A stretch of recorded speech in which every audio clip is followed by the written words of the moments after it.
नमस्कार, YouTube video channel पे आपका पुनः स्वागत है। आज के इस वीडियो में बीए द्वितीय के पाठ्यक्रम में सम्मिलित कवि बिहारी के दोहे का अध्ययन करेंगे। कवि बिहारी के दोहे में जो पहला दोहा है वह है कवि बिहारी का दोहा। जप माला छापे तिलक सरे न एको कामू, मन कांचे नाचे वृथा सांचे राचे रामू। इस दोहे का जो सामान्य अर्थ है, कवि कहता है कि आडंबर और ढोंग किसी काम के नहीं होते। मन तो काज की तरह क्षण भंगुर होता है, जो व्यर्थ में ही नाचता रहता है। माला जपने, माथे पे तिलक लगाने से या 1000 बार राम राम लिखने से कुछ नहीं होता है। इन सब के बदले यदि सच्चे मन से प्रभु की आराधना की जाए तो वह सार्थक होता है। इस दोहे में जो कठिन शब्द है जप, जप का अर्थ है मंत्र जपना। छापा, छापा का अर्थ चित्रित करना। कांचे, कांचे का अर्थ है कच्चा। इस दोहे में कविवर बिहारी ने मन की पवित्रता एवं सत्य आचरण का महत्व बताकर अंधविश्वास का विरोध किए। कवि बिहारी दोहे के माध्यम से कहते हैं, जप माला छापे तिलक सरे न एको कामू, मन कांचे नाचे वृथा सांचे राचे रामू। जप माला छापे तिलक सरे न एको कामू। इसमें कवि कहते हैं कि मंत्रों का जप करने से, माला फेरने, छापा तिलक लगाने से इस संसार का एक भी काम नहीं चलता है। मन कांचे नाचे वृथा सांचे राचे रामू। कवि कहता है कि मनुष्य का जो मन है वो कच्चा, अस्थिर, अस्वच्छ होने से इस तरह का आचरण करना व्यर्थ है। वस्तुतः ये केवल दिखावे की चीज़ें हैं, क्योंकि भगवान तो सत्य आचरण पर या मन की शुद्धता पर ही प्रसन्न होते हैं। भाव ये इस दोहे में कवि का भाव है कि जिस व्यक्ति का आचरण सत्यता से परिपूर्ण और मन निर्मल है, उस व्यक्ति के द्वारा जप, माला, छापा, तिलक आदि को नए अपनाने पर भी भगवान उस पर प्रसन्न रहती है, भगवान की कृपा उस पर बनी रहती है। अंततः भक्ति भावना के लिए मन की पवित्रता और आचरण की शुद्धता परम आवश्यक है। इस दोहे में जो विशेष बात है, या कवि ने आचरणगत सत्यता एवं मन की पवित्रता, मन की शुद्धता अपनाने का संदेश दिया है। अंधविश्वास या दिखावे की जो प्रवृत्ति है उसका विरोध किया गया। इसमें अनुप्रास और काव्यलिंग अलंकार का सुंदर प्रयोग कवि ने किया है। दूसरा दोहा, बैठी रही अति सघन वन, बैठी सदन तन माँ, देखी दोपहरी जेठ की छाँव चाहती छाँ। इस दोहे में कवि ने जेठ के महीने में या जेठ के महीने की गर्मी का चित्रण किया है कि जेठ की गर्मी इतनी तेज होती है कि छाया भी छां ढूंढने लगती है। ऐसी गर्मी में छाया भी कहीं नज़र नहीं आती है। वो या तो कहीं घने जंगल में बैठी होती है या फिर घर के अंदर होती है। इस दोहे में जो कठिन शब्दार्थ है पेठी, पेठी शब्द का अर्थ होता है प्रविष्ट होकर। तन, तन का अर्थ है शरीर या वृक्ष का तना। इसी प्रकार छाँ, छाँव का अर्थ होगा छाँ। प्रसंग, ये दोहा बिहारी के द्वारा रचित बिहारी सत्संग से उद्धत है। स्वयं दूती का नायिका की युक्ति है। वह प्रचंड दोपहरी में जाने को उद्धत नायक से कहती है कि बैठी रही अति सघन मन, बैठी सदन तन माँ। इस दोहे के बाद से नायिका कहती है कि जेठ की दोपहरी में वृक्षों की छाया अति सघन वन में बैठ रही है, और आगे कहता है, देखी दोपहरी जेठ की छाँव चाहती छाँ। कि इस जेठ की दोपहरी में वृक्षों की छाया अति सघन वन में बैठी है और वृक्ष के तने रूपी घर में प्रविष्ट होकर सीमित हो गई है। इस तरह दोपहर की प्रचंड गर्मी को देखकर छाया भी छा मांगने लगती है। बैठी रही अति सघन वन, बैठी सदन तन माँ। इस दोहे में कवि ने कहा है कि जेठ की दोपहरी में वृक्षों की छाया अति सघन वन में बैठ रही है, या फिर वह वृक्ष के तने रूपी घर में प्रविष्ट होकर सीमित रही है। आगे कवि कहता है, देखी दोपहरी जेठ की छाँव चाहती छाँ। जेठ की जो प्रचंड गर्मी को देखकर छाँ भी छाँ को चाहती है। इसमें विशेष बात या विशेष गर्मियों के दिनों में वृक्षों की छाया संकुचित हो जाती है और अपना विस्तार कम कर केवल तने के आसपास ही सीमित हो जाती है। इस तरह तना रूपी अपने घर में ही छाया आश्रय ले लेती है। अनुप्रास, अत्युक्ति, रूपक, समासोक्ति आदि अलंकारों का सुंदर प्रयोग हुआ है। ग्रीष्म की दोपहरी की स्वाभाविक वर्णन होने से स्वभावती अलंकार है। इसी प्रकार नायिका द्वारा नायक को अपने पास रोकने का भाव भी व्यक्त हुआ है। व्यक्त होने से प्रकृति पर मानवीय व्यापार का आरोप किया गया है। बिहारी का तीसरा दोहा, ये बिहारी सतसई का तीसरा दोहा। अंग अंग नग जगमगत दीप सी कासी दे, दिया बढ़ाए हूँ रहे बड़े उजारोगे। सामान्य अर्थ दोहे का है कि नायिका का प्रत्येक अंग रत्न की भांति जगमगा रहा है, उसका तन दीपक की शिखा की भांति झिल मिलाता है, अतः दिया बुझा देने पर भी उसके घर में उजाला बना रहता है। इस दोहे में जो कठिन शब्दार्थ है, नग का अर्थ है नगीने या आभूषण, बढ़ाए का अर्थ होता है बुझाने से, दीपक को बढ़ाना, बढ़ाना का अर्थ हो गया बुझाने से। इस दोहे में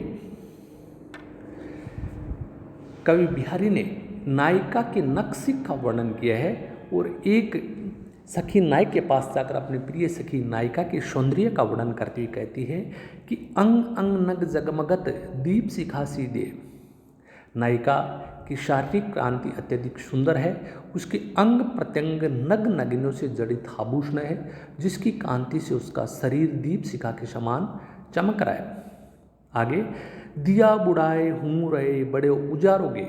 आगे नायिका अपनी नायिका की सखी कहती है कि इस प्रकार घर में दीपक बुझने पर भी अत्यधिक प्रकाश रहता है, अर्थात दीपक के बुझ जाने पर या बुझाने पर नायिका की शारीरिक क्रांति से घर में प्रकाश बना रहता है। दिया बढ़ाए हूँ रहे बड़े उजारोगे। इसमें नायिका की सखी वो नायक से कहती है कि नायिका के शरीर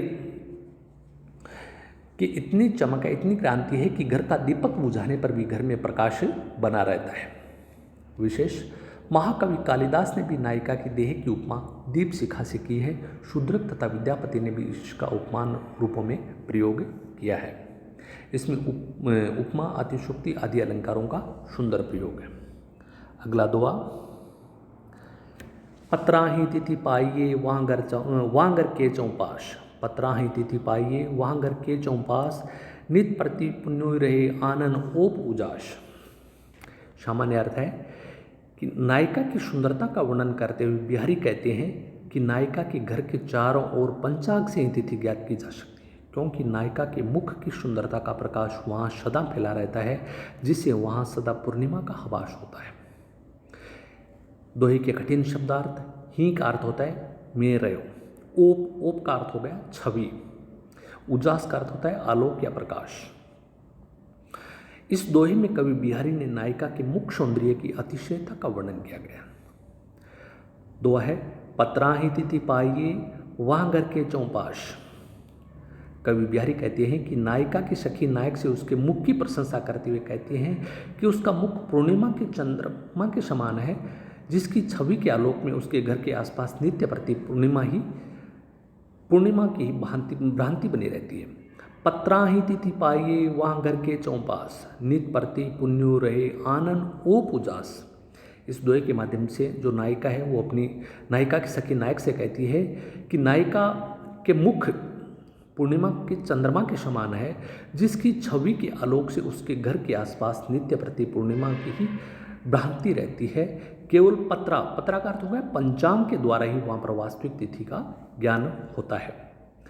इस दोहे में जो विशेष है, प्रसंख्य या काव्यलिंग अलंकार का सुंदर प्रयोग कवि के द्वारा किया गया है। अगला दोहा, अधर धरत हरि के परत, अधर धरत हरि के परत ओठ डेठी पट ज्योति, हरि बांस की बांसुरी इंद्रधनुष रंग होती।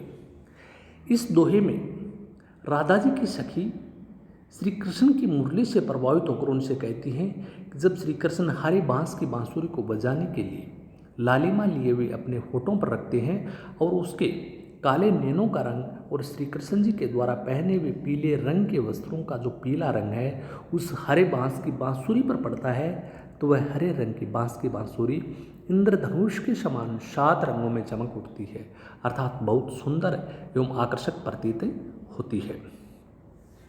इस दोहे में जो कठिन शब्दार्थ है ओठ डीठी, ओठ डीठी जिसका सामान्य अर्थ है अधर दृष्टि।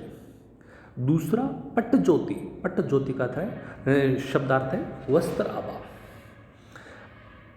प्रसंग प्रस्तुत दोहा कवि बिहारी के द्वारा रचित बिहारी सदसे से उद्धृत है। यहाँ श्री कृष्ण के वंशी वादन के मोहक रूप का वर्णन किया गया है। अदारत दारत हरि के परत ओट डीठी पट ज्योति। कवि बिहारी कहते हैं कि श्री नायिका वंशी वादन के समय श्री कृष्ण को देख लेती है और वह उनकी उस समय की कांति को देखकर अपनी सखी से कहते हैं कि जैसे भी वे कहता श्री कृष्ण अपने हदर पर होठों पर वंशी को रखते हैं, उसी समय उनकी हदर दृष्टि और पीताम्बर की परछाई उस हरे रंग की बांसुरी पर इस प्रकार पड़ती है। अदारत दारत हरि के परत ओठ डीठी पट ज्योति। सखी कहती है कि जब जैसे ही जो हरे रंग की बांसुरी अपने होठों पे हदर पर रखते हैं तो उसमें उनकी हदर दृष्टि और पीताम्बर परछाई उसमें हरे रंग की बांसुरी पर इस प्रकार पड़ती है कि हरी बांस की बांसुरी इंद्रधनुष रंग होती। कहते हैं कि उस समय हरे रंग की जो बांस की बांसुरी है वो इंद्रधनुष के समान अनेक रंग वाली दिखाई देने लगती है। इस दोहे में जो विशेष बात है कि इंद्रधनुष बहुरंगी होता है। वंशी का हरा, हदर का लाल, वस्त्रों का पीला और दृष्टि का सफ़ेद, लाल तथा श्याम रंग होता है।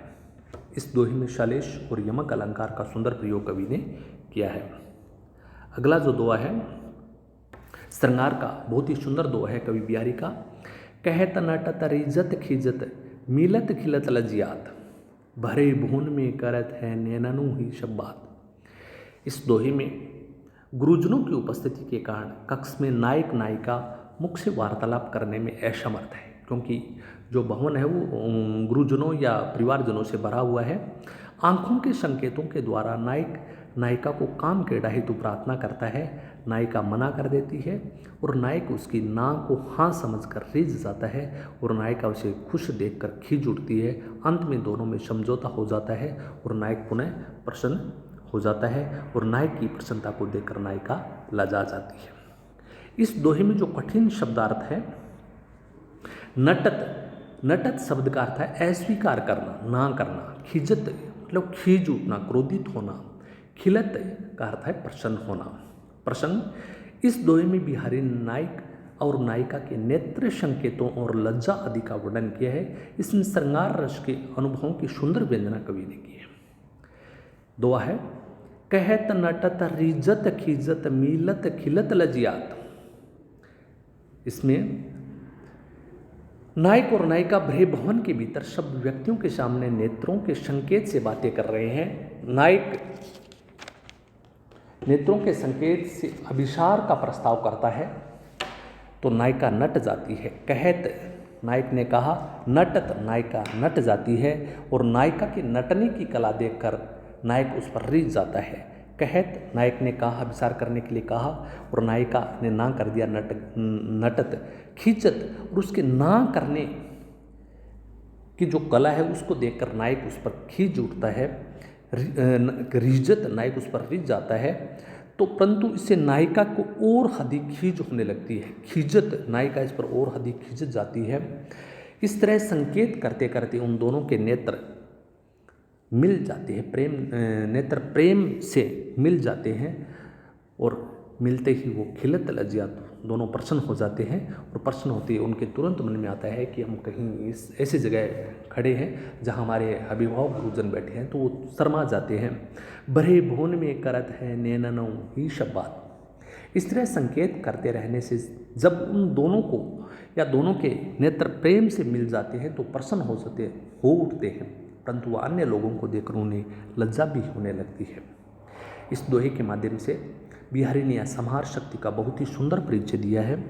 श्रृंगार रस के अनुभवों की कुशलता से व्यंजना की गई है। इसमें कवि की श्रृंगारी प्रवृत्ति का पता चलता है। इस दोहे में दीपक, विभावना, अनुप्रास अलंकार का सुंदर प्रयोग कवि ने किया है। धन्यवाद।